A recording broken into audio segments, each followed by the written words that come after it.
What if your $20,000 African safari isn't what you expected? You have done the research, you have read the reviews, studied the lodges, and saved the social media posts. You know about the Big Five, you have a rough idea of what this trip will cost, and somewhere in the back of your mind, you have already pictured the moment. A predator still in the tall grass, light pouring golden, nothing between you and the wild. What nobody tells you is that most travelers never experience this version of an African safari. If this is your first African safari, that gap between expectation and reality is exactly what this video is designed to close. What follows is an honest look at how that gap opens during the planning process and how, with the right knowledge, you close it before you leave home. The misconceptions that shape most first African safari planning are not born from ignorance. They are born from incomplete information repeated so many times, it has calcified into fact. Africa is the second largest continent on Earth. It contains 54 countries, at least 9 of which host world-class safari destinations. The idea that safari season runs June through August, that the longer the trip, the better the experience, that the goal is to tick off the Big Five, each of these ideas contains a grain of truth. And each of them, followed uncritically, leads a well-resourced traveler toward a trip that is impressive without being transformative. To understand what makes a safari extraordinary, you have to start with geography. Because the decisions that define your experience, such as when to go on an African safari, how long to stay, which wildlife you encounter, how close you get, all flow from one question. Where in Africa, specifically?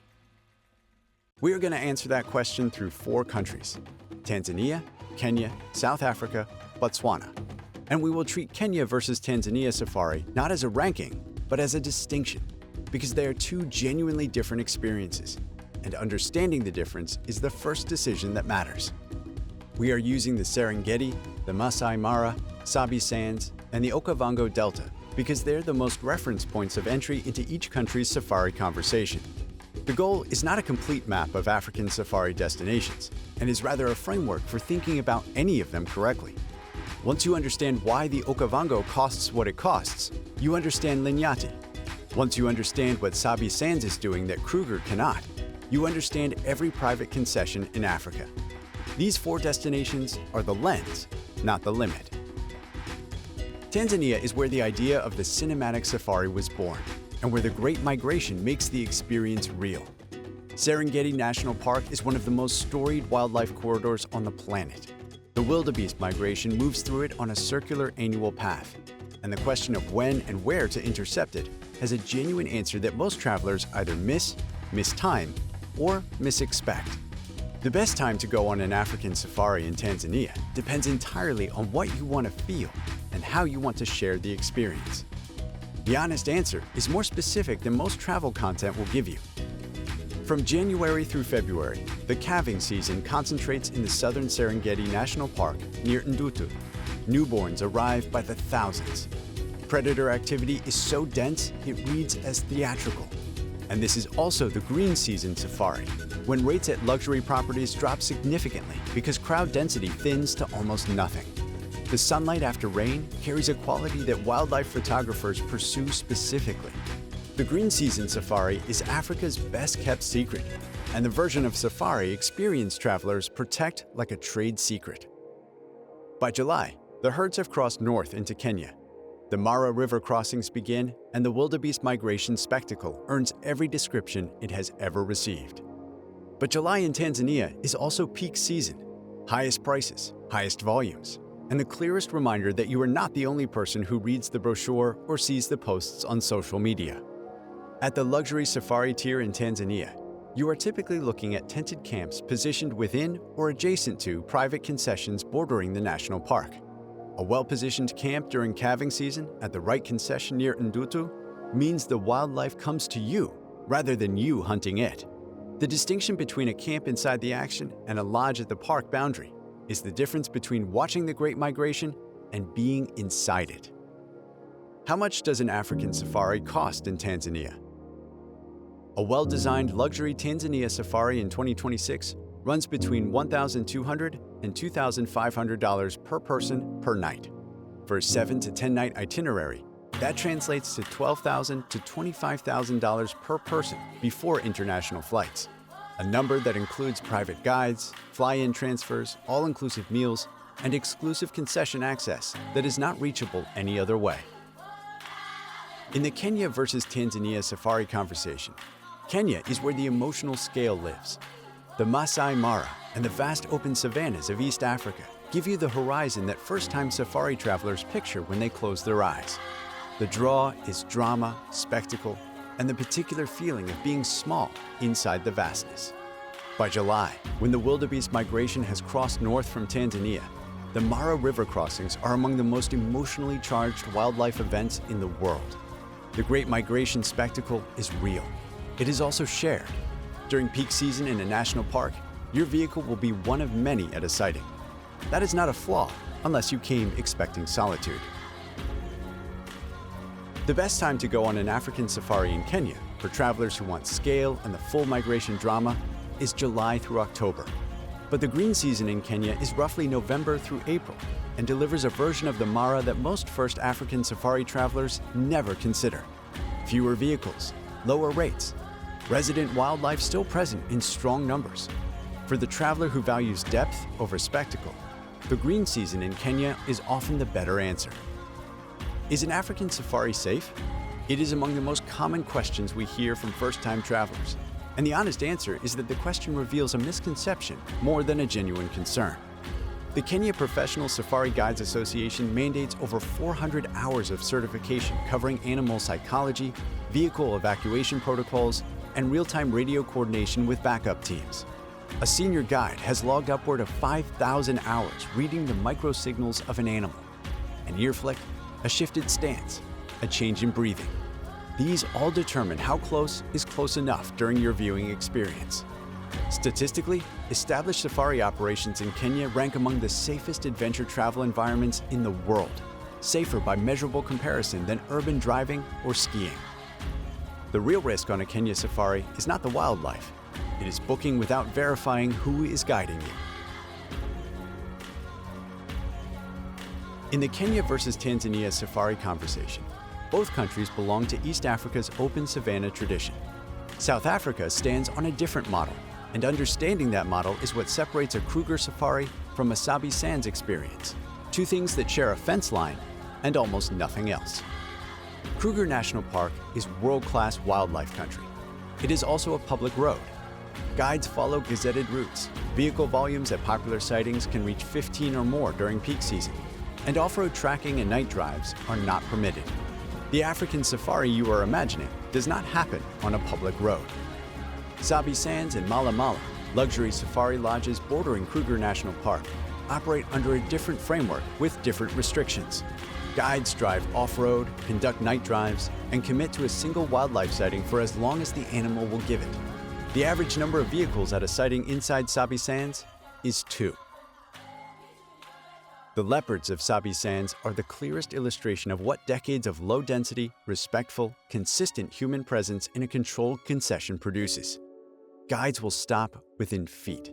That proximity is the result of a specific management philosophy that could not and will not happen on a public road in Kruger National Park. When you are looking at the difference between a Kruger safari day trip and a Sabi Sands concession stay, you are not comparing price tiers. You are comparing two entirely different wildlife experiences. How much does an African safari cost in South Africa?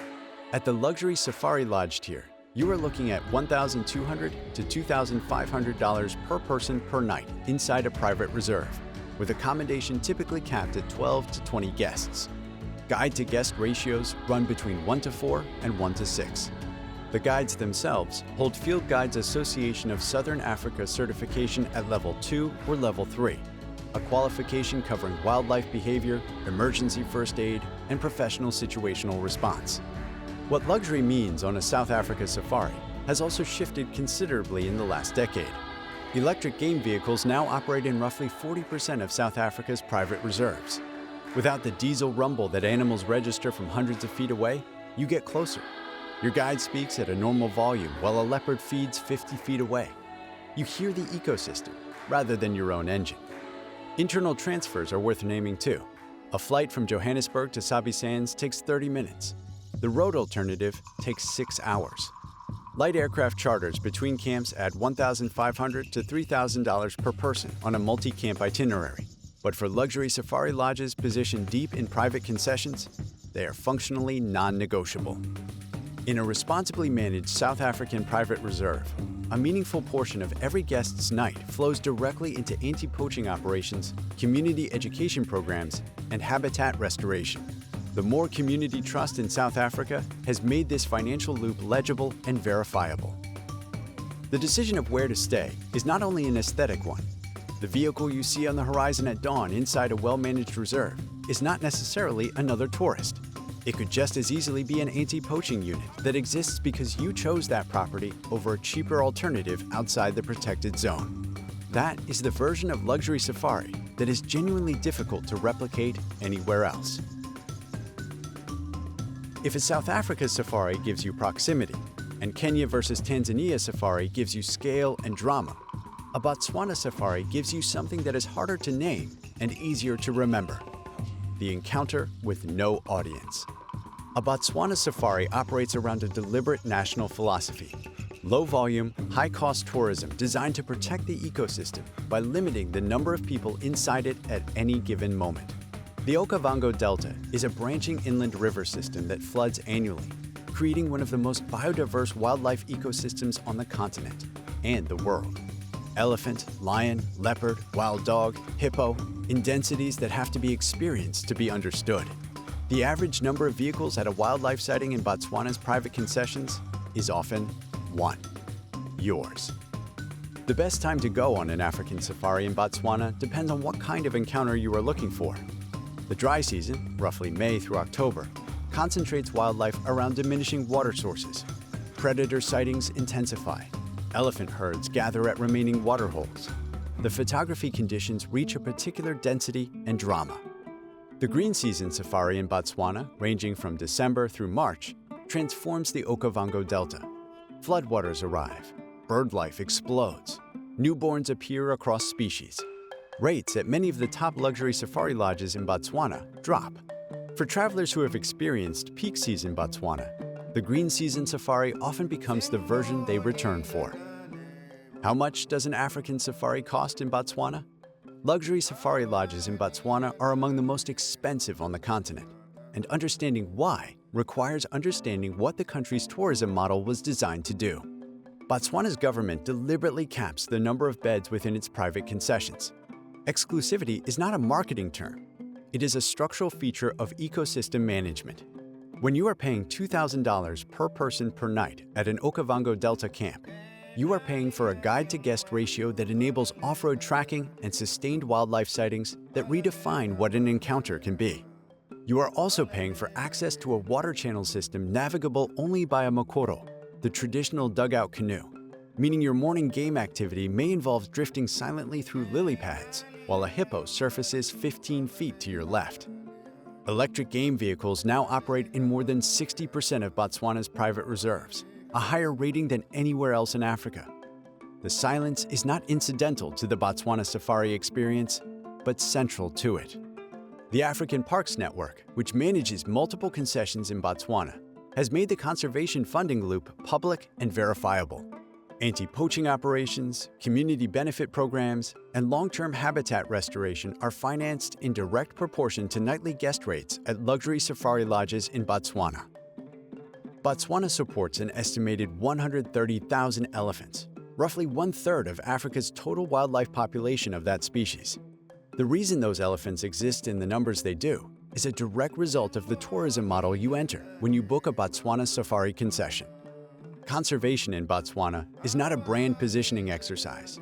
It is the economic architecture of how the country has chosen to protect its natural resources. Tanzania gives you the wildebeest migration and the calving season of the southern Serengeti National Park. Kenya gives you scale and the horizon. South Africa gives you private reserve access and the proximity that only Sabi Sands and a Kruger safari in a managed concession can produce. Botswana gives you the silence and the encounter. If the questions are, is an African safari safe? How much does an African safari cost? And what is the best time to go? The honest answer to all three is the same. It depends on where you are going and why. And the answer is almost never the same destination twice. It is Ruaha in Tanzania, where elephant density rivals Botswana's, and the crowds have not yet found it. It is Zambia's South Luangwa, where walking safaris originated. It is the Linyati in northern Botswana, where the wildlife matches the Okavango, and the lodges remain largely unknown to first-time travelers. It is Rwanda, where a morning with a mountain gorilla family produces an encounter that no game drive prepares you for. These are not alternatives to the safari you imagined. They're what the safari becomes once you stop asking which destination is best and start asking which one is right for you at this point in your life, with this much time and this specific thing you are hoping to feel. That question has a precise answer. Finding it is exactly what a Zicasso specialist exists to do. This is the Zicasso Edit. Subscribe for more insider travel insight, or visit the link below to start designing your personalized first African safari, or your next one, with a specialist who has been there.